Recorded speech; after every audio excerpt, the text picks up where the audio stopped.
नमस्कार, मैं हूं संजय शर्मा। आप देख रहे हैं 4 PM न्यूज नेटवर्क।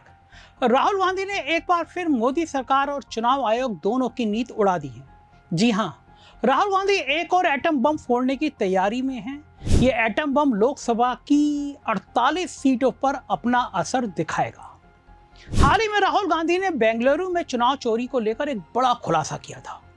खुलासा इतना बड़ा था कि चुनाव आयोग के दफ्तर में तय हुआ कि जांच की क्या जरूरत है, उल्टा इल्जाम लगाने वाले से ही हलफनामा मांग लेते हैं। और सरकार ने अपनी पूरी की पूरी मशीनरी को चुनाव आयोग को बचाने में लगा दिया। भारतीय जनता पार्टी ने लगा दिया। कायदे से उसको भी चुनाव आयोग से जवाब मांगने चाहिए था। अब कहा जा रहा है कि राहुल 48 लोकसभा सीटों से जुड़ी वोटर लिस्ट एक एक करके जारी करने की तैयारी में है।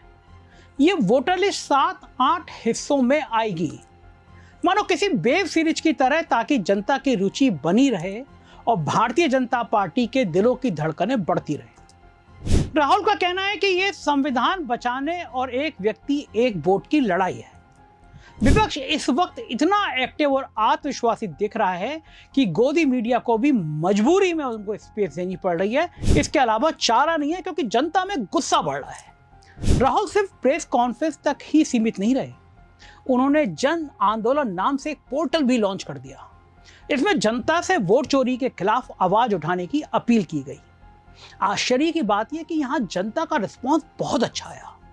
राहुल ये खुलासा अब अगला एटम बम कब गिराएंगे, इसकी तारीख भी जल्दी ही तय हो जाएगी। उधर पहले के आरोपों पर चुनाव आयोग के गोल बोल जवाब और सरकार की चुप्पी इस मुद्दे पर विपक्ष के दावे को और पुख्ता कर रही है। आपको याद होगा 7 अगस्त को राहुल गांधी ने प्रेस कॉन्फ्रेंस में पहला एटम बम फोड़ा था। उससे पहले लोग मजाक उड़ा रहे थे। राजनाथ सिंह ने कहा, कहां है एटम बम, फोड़ दीजिए ना। और जब फोड़ा तो भाजपा की सांसें रुक गई। ये धमाका इतना असरदार रहा कि भाजपा से लेकर चुनाव आयोग तक बिलबिला उठा। आम जनता और विपक्ष दोनों ही सरकार से और चुनाव आयोग दोनों से सवाल पूछ रहे हैं।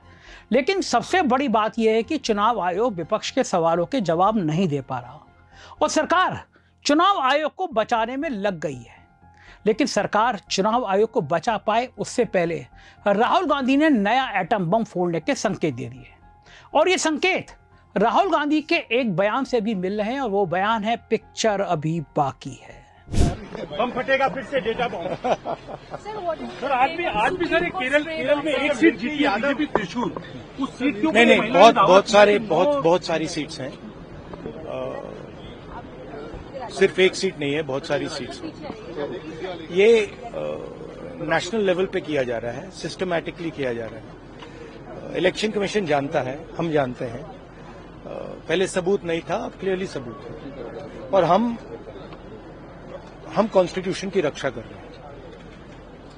1 मैन 1 वोट कॉन्स्टिट्यूशन का फाउंडेशन है और इलेक्शन कमीशन की ड्यूटी है कि वो 1 मैन 1 वोट इन्फोर्स करें, और उन्होंने नहीं किया। उन्होंने अपनी ड्यूटी नहीं की। तो हम सिर्फ कॉन्स्टिट्यूशन को प्रोटेक्ट कर रहे हैं, उसकी रक्षा कर रहे हैं, संविधान की रक्षा कर रहे हैं, और हम करते रहेंगे, हम रुकेंगे नहीं। ऐसे तो बहुत अनलिमिटेड केसेस हैं। अभी पिक्चर बाकी है। राहुल गांधी पहले भी विधानसभा चुनाव के समय पर वोटर लिस्ट पर धांधली के आरोप लगा चुके हैं। खासकर महाराष्ट्र चुनाव के वक्त उन्होंने कहा था कि भाजपा फ्लोटिंग वोटर को एक राज्य से दूसरे राज्य में भेजकर चुनाव पलट देती है। यानी चुनावी मौसम में वोटर के टूरिज्म पैकेज पर भेजे जाते हैं, वोटर ट्रांसफर किए जाते हैं। दिल्ली से अहमदाबाद, अहमदाबाद से नागपुर, और साथ में वोट फ्री। महाराष्ट्र में महाविकास अघाड़ी ने लोकसभा में अच्छा प्रदर्शन किया था, लेकिन विधानसभा में अचानक महायुति और उसमें भी भाजपा ने बाजी मार ली। तब से राहुल गांधी का आरोप है कि नतीजे बदलने के लिए यह फ्लोटिंग वोटर फार्मूला इस्तेमाल हुआ। इन आरोपों के बाद राहुल ने जांच शुरू की और सबूत जुटाने लगे। 7 अगस्त की प्रेस कॉन्फ्रेंस में उन्होंने महादेवपुरा सीट के सबूत दिखाए और कहा कि यह तो बस ट्रेलर है, पिक्चर अभी बाकी है। अब पिक्चर के अगले हिस्से में 48 सीटों का कनेक्शन रिलीज होने वाला है।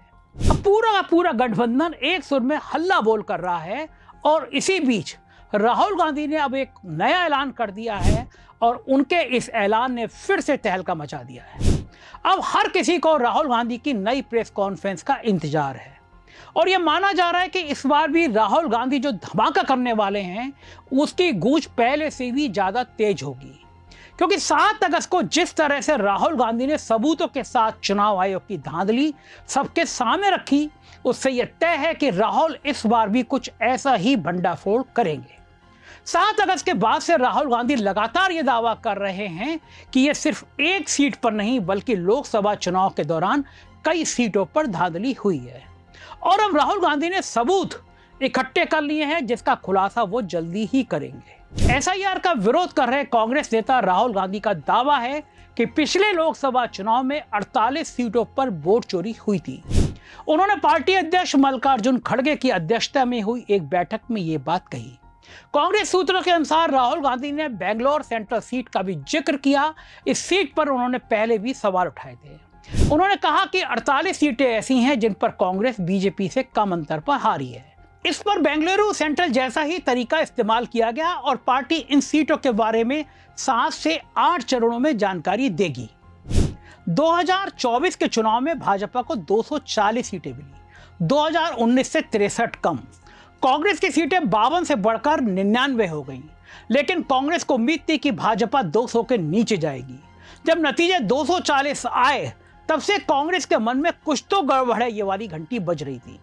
उन सवालों के जवाब भी कांग्रेस को मिल गए जब कर्नाटक की एक सीट पर सबूतों को जुटाना कांग्रेस ने शुरू किया। और अब जिस तरह से वोट चोरी को लेकर राहुल गांधी खुलासा कर रहे हैं, उसके बाद ये तय माना जा रहा है कि जल्दी एक बड़ा धमाका होने वाला है जो महादेवपुरा सीट के खुलासे से भी बड़ा होने जा रहा है। राहुल गांधी और इंडिया ब्लॉक इस मुद्दे को संसद से लेकर सोशल मीडिया तक जोर शोर से उठा रहे हैं। गोदी मीडिया के लिए यह मुश्किल वक्त है।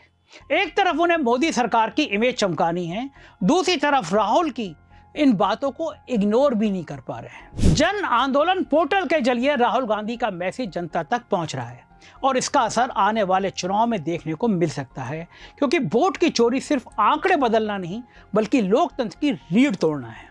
और ये बात अब गांव-गांव में चर्चा का विषय है। इस बीच जब राहुल गांधी के नेतृत्व में विपक्षी सांसद चुनाव आयोग की तरफ मार्च कर रहे थे, दिल्ली पुलिस ने उन्हें हिरासत में ले लिया। 3 महिला सांसदों की तबीयत खराब हो गई। सवाल उठे कि क्या चुनाव आयोग के दफ्तर तक पैदल जाने के लिए अब गृह मंत्रालय की परमिशन लेनी पड़ेगी? कहा जाने लगा कि पहले बाहुबली चुनाव लूट कर ले जाते थे और अब खुद चुनाव आयोग बाहुबली बन गया है। दिल्ली पुलिस केंद्र सरकार के अधीन आती है और उसे अमित शाह कंट्रोल करते हैं। ऐसे में जब पुलिस ने सांसदों को रोका तो विपक्ष का आरोप और पुख्ता हो गया कि चुनाव आयोग और भाजपा सरकार की मिलीभगत है। राहुल ने प्रेस कॉन्फ्रेंस में महादेवपुरा सीट का डेटा दिखाया जिसमें हजारों संदिग्ध नाम और डुप्लीकेट वोटर थे। चुनाव आयोग की प्रतिक्रिया आई कि यही सब बातें शपथ पत्र में लिख कर दे दीजिए। क्या बेवकूफी की बात, तभी हम मानेंगे। चुनाव आयोग कह रहा है तभी हम मानेंगे वोट चोरी हुए, वरना नहीं मानेंगे। आप बताइए, संसद के अंदर बैठ के खड़े होकर एक नेता कह रहा है, उससे बड़ा शपथ क्या हो सकता है? लेकिन राहुल गांधी ने साफ कह दिया कि उन्होंने संविधान की शपथ ली है, उससे बड़ी कोई शपथ नहीं होती। अब सबकी नजर राहुल गांधी की अगली प्रेस कॉन्फ्रेंस पर है। कांग्रेस कह रही है कि यह धमाका पहले से बड़ा होगा। भाजपा और चुनाव आयोग शायद इस वक्त डैमेज कंट्रोल की मीटिंग मोड में है या फिर उम्मीद कर रहे हैं कि कोई और बड़ा मुद्दा आ जाए ताकि मीडिया का फोकस बदल जाए। तो साफ है कि राहुल गांधी का मिशन अभी खत्म नहीं हुआ है। 48 सीटों का मामला, सोशल मीडिया के कैंपेन, सड़क पर विरोध और पिक्चर अभी बाकी है का मैसेज, ये सब मिलकर मोदी सरकार और चुनाव आयोग की टेंशन बढ़ाने के लिए काफी है। अब देखना यह होगा कि जनता इस बार किसकी बात मानती है, टीवी स्क्रीन पर बैठे हुए नफरती एंकर या अपने मोबाइल स्क्रीन पर दिख रहे सबूत। इस पूरे मामले को लेकर आप क्या सोचते हैं? मुझे आपकी राय बड़ी महत्वपूर्ण लगेगी। कमेंट करके जरूर बताइएगा। चैनल को सब्सक्राइब और ज्वाइन करिएगा। आपके प्यार के लिए बहुत बहुत शुक्रिया। Thank you.